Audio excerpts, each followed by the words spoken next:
Joining us this morning.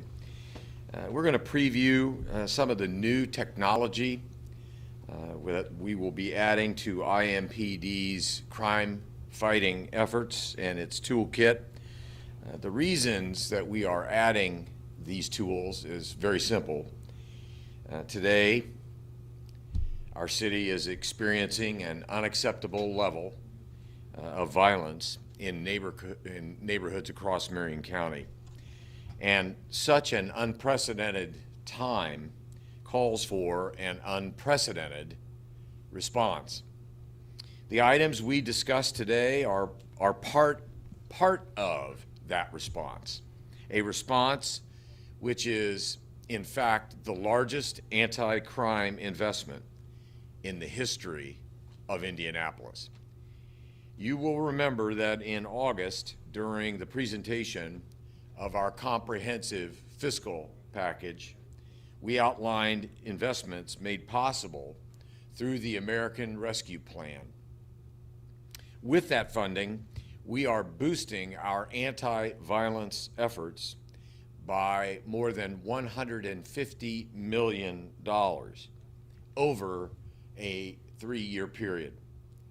That means $45 million to community anti-violence groups, which is by far the largest investment in our city's history. It means more than $30 million to expand mental health resources, and millions more to treat root causes of crime, like food insecurity, issues surrounding recidivism and reentry and the like. It means funding for 100 additional IMPD sworn police officers. It means funding for 40 civilian employees to help IMPD by covering non-emergencies. And it also includes the investment that we are detailing today, $9 million in updates to technology that will help us combat crime. That includes additional license plate readers, both in fixed positions and in our patrol cars. These tools quickly scan passing license plates to locate stolen vehicles, to identify vehicles that are involved in active amber alerts, to determine if a vehicle was at a recent crime scene, and more. We will also be increasing the number of public safety cameras that are installed, both in major thoroughfares and in high crime areas in our city. Now, the utility of these cameras has been proven time and time again, especially in our downtown area, where the majority of current security cameras are already being used. Future installation of public safety cameras will be coordinated with the residents of the neighborhoods where those cameras will be placed and located. The third program that will be discussed today is a gunfire detection pilot program. This pilot will put innovative technology to the test that will hopefully enable police to respond more quickly to gun crime. Chief Taylor and others will be up in a moment to go into detail on each one of these technological updates. But first, let me extend my thanks to all of those who supported this effort. Our IMPD officers, represented today here by both Chief Taylor and by FOP President Rick Snyder. Our IMPD officers, President Snyder and our chief, deserve a great deal of praise, not only for their support and advocacy today, but also for the risks that each and every officer take every single day to protect our city. Additionally, I want to shout out our own City County Council, Vice President Adamson is with us today, as well as Chairman Robinson. There will be others who might be joining us, and I'm proud that they have come together in a bipartisan fashion to unanimously pass the American Rescue Plan and the funds that are allocated by that plan here locally in a very quick and efficient way. Obviously, I'm especially grateful to Councilor Leroy Robinson and his leadership of our Public Safety Committee and the good work that our Public Safety and Criminal Justice Committee has done in this area. So today's package represents just a part of an expansive community effort to combat the level of violence in our city. Individuals and organizations from every sphere, community, law enforcement, healthcare, education, and service providers. We all want to solve this problem. The group assembled here today is proof of that commitment and proof that collaboration can make our response even greater. So now with more, I'm pleased to introduce the Chief of the Indianapolis Metropolitan Police Department, Randall Taylor. Chief.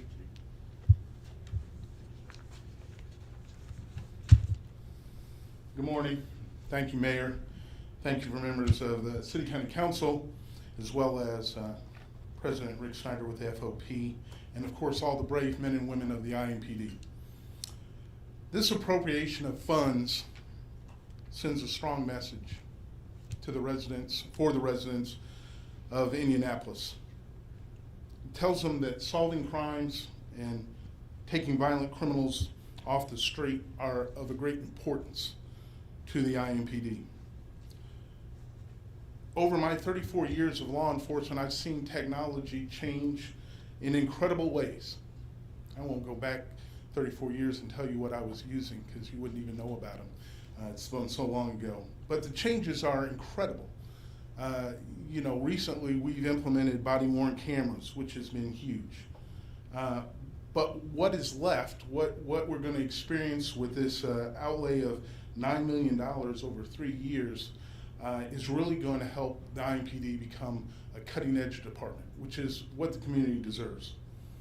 License plate readers, the implementation of more public safety cameras in these high crime areas and along the major thoroughfares will certainly go a long way to help us. Also, the new Gunfire detection pilot that we'll be entering into, we're hoping will bring an efficiency to the department.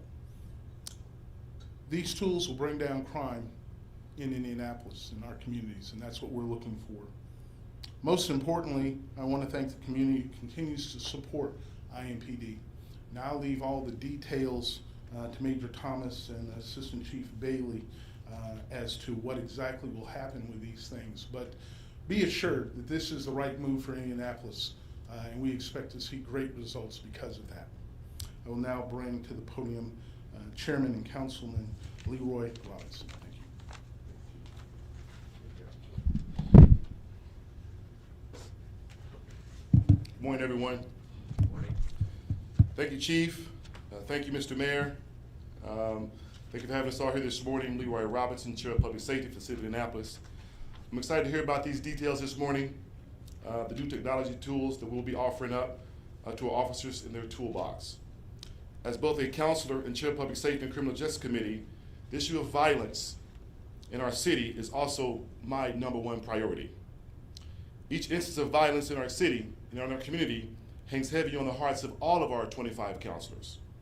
My colleagues on the council and I have worked closely with the mayor and his administration, Chief Taylor and the many men and women of IMPD, the FOP President Rick Snyder, to learn more about the challenges they face and weigh the policy and fiscal strategies that we need to use and implement before us.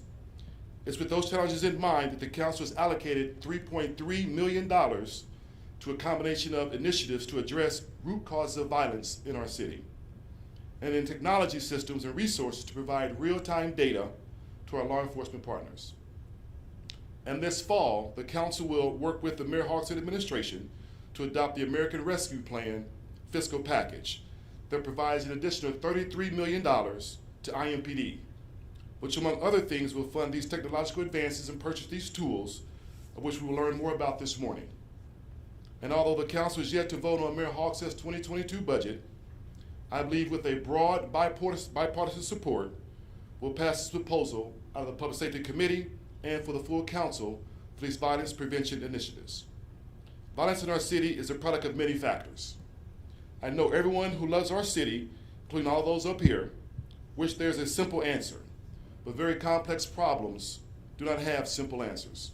That's why the council is committed to addressing these myriad of issues, these long-standing root causes of crime and violence in our city, while also ensuring our partners in law enforcement have the tools and technology they need each day to serve and protect us in our city. I want to thank Mayor Hogsett, his administration, President Osley, Chief Taylor, President Rick Snyder, and all of the community members, the clergy, the officers, and others who have committed to collaborate with us to address violence in our city. When we work together as a community, as an entire community, I believe we are the solution to solving crime. Thank you so much. I'll now pass it over to the FOP President, Rick Snyder. President Snyder. Good morning.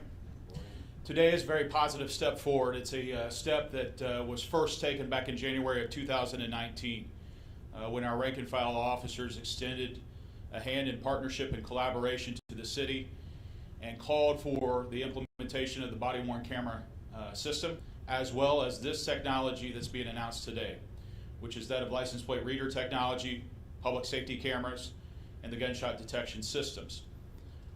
With that, I want to thank Mayor Hogsett for his commitment that he made in the discussions, I would say robust discussions we've had related to this technology. And I'm pleased that for our membership, not only did we achieve the implementation of this technology, but the funding that has been put forward actually exceeds the levels of the technology that we had even called for.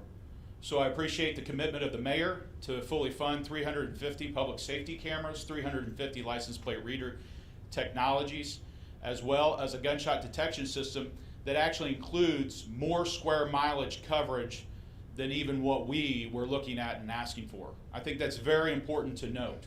Our hope with that is that we can get a good mix of the static and the mobile technology capabilities that will benefit our communities. And I think here's the key factor for all of us to consider. This technology is not a solve-all. It isn't the only solution. It is merely an additional tool within the toolbox to combat violent crime.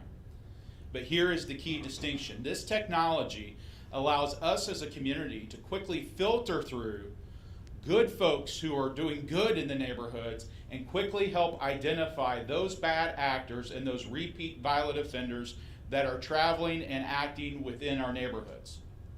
See, here's the difference. In the past, our law enforcement officers, much like Chief Taylor spoke to, when we didn't have this technology, we relied upon our law enforcement officers to often be that filter, which required us to stop a tremendous amount of vehicles and try to quickly siphon through who those repeat offenders were. This technology allows us and helps us to do that so that our officers can spend more of their time singling out and focusing on those repeat violent actors. That is a key distinction. Will it prevent crime? It will through intervention. Will it stop all crime? No. But it'll play a key factor. Final thing I want to say is we look forward to those robust discussions ongoing in terms of the placement of this technology and where it will be utilized. I strongly call for members of the community, our residents, our fellow neighbors, members and leaders within our faith families, as well as our business community, especially small business owners, to engage in this process. Help us to determine, in conjunction with all of our community, where this vital technology can best be used. Thank you.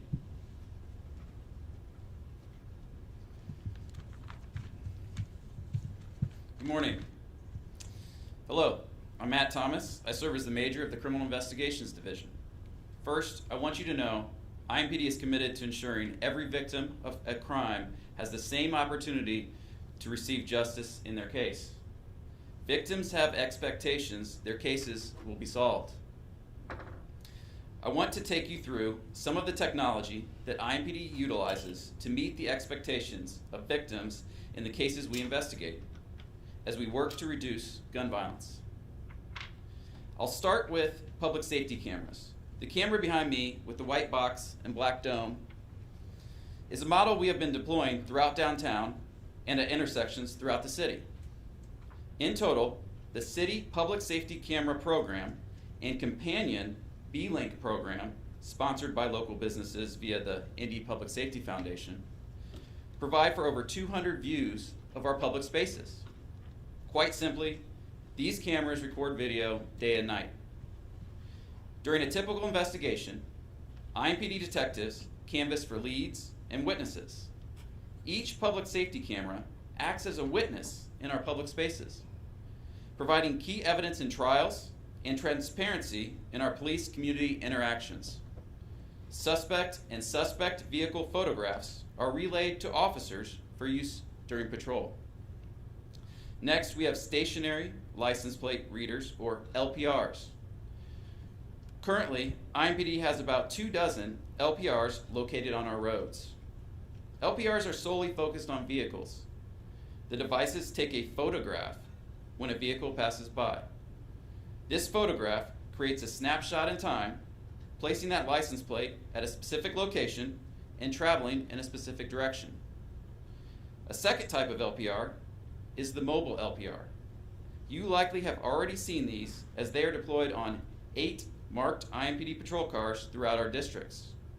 These work in the same way as stationary LPRs, each capturing a still image of a passing license plate while beat officers patrol.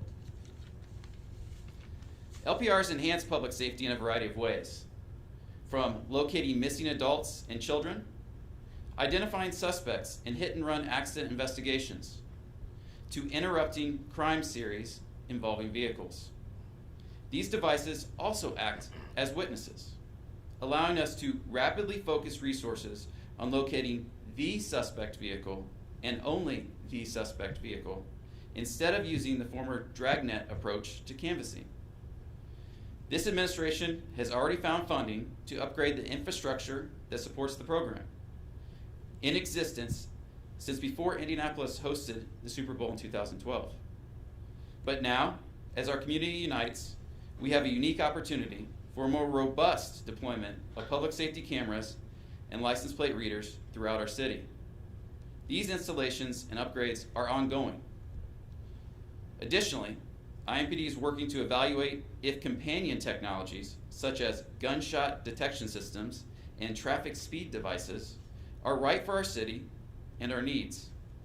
Assessing these technologies in the purchasing processes will take some time. We are partnering with an outside consultant on all of our data and technology. This is guiding us in the analysis of crime and traffic accident data. This will ensure an efficient deployment of this technology in collaboration with our communities where these tools will be placed. Finally, I want to thank our fellow community members who continue to partner with us by calling 911 when they see a crime in progress and providing license plate numbers and suspect descriptions that can be immediately followed up on with this technology. Any questions? All right, thank you.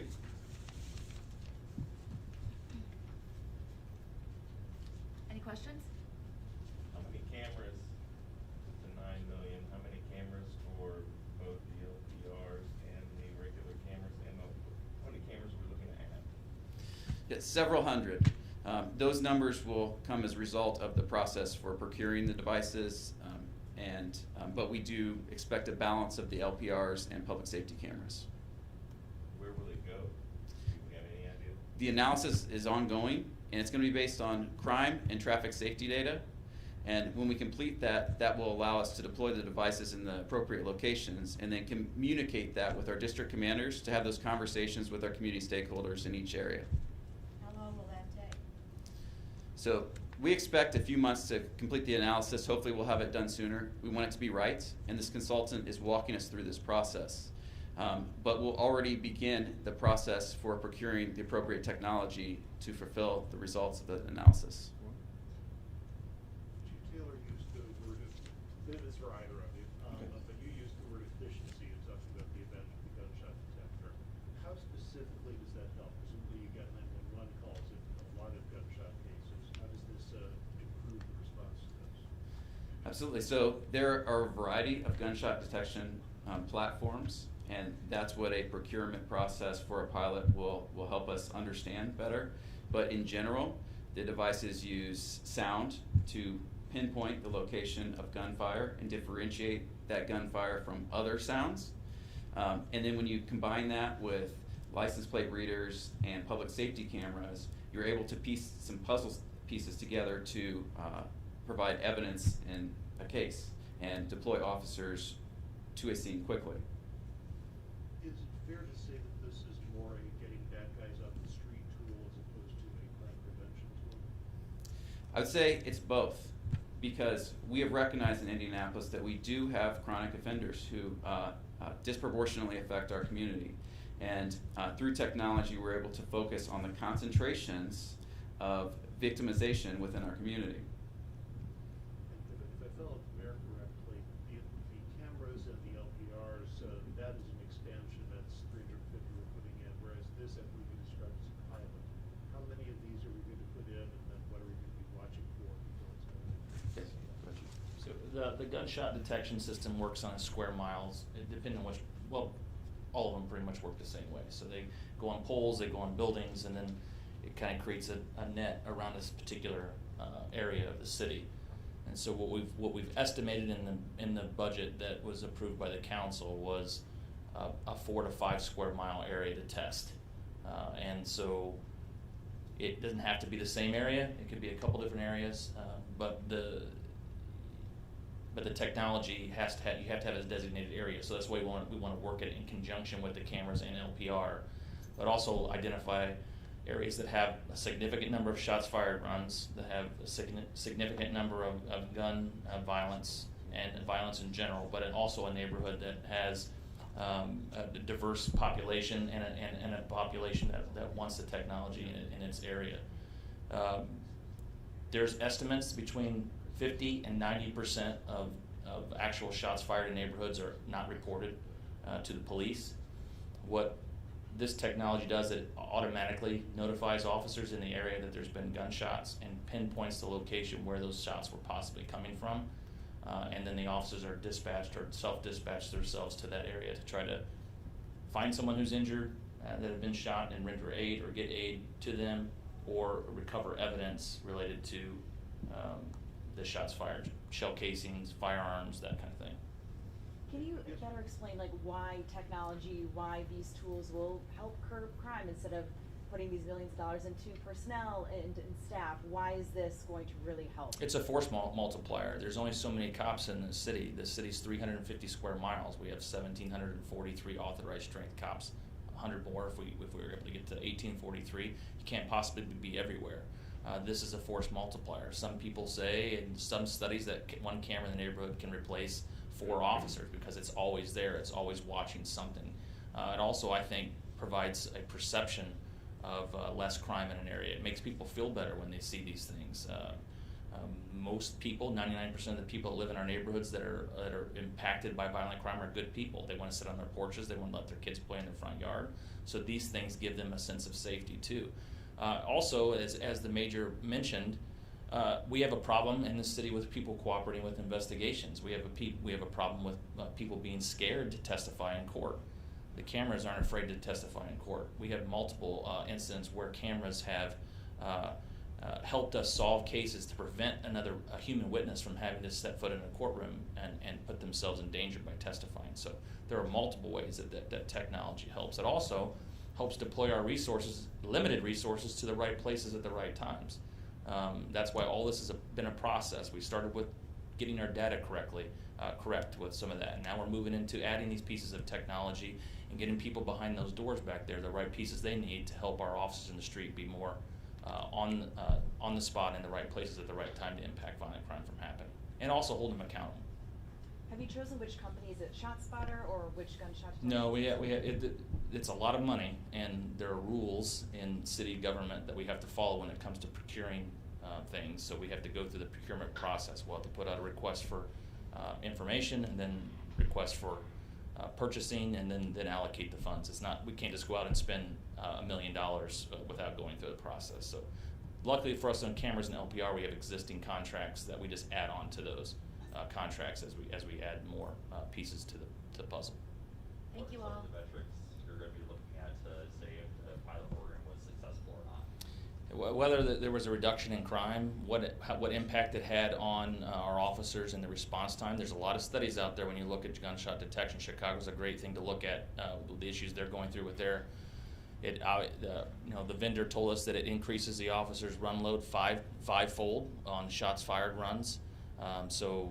We're going to evaluate whether our officers are chasing their tail a lot of times and not able to impact other crimes that are happening in the area. So all those things we have to evaluate whether or not it works for our community.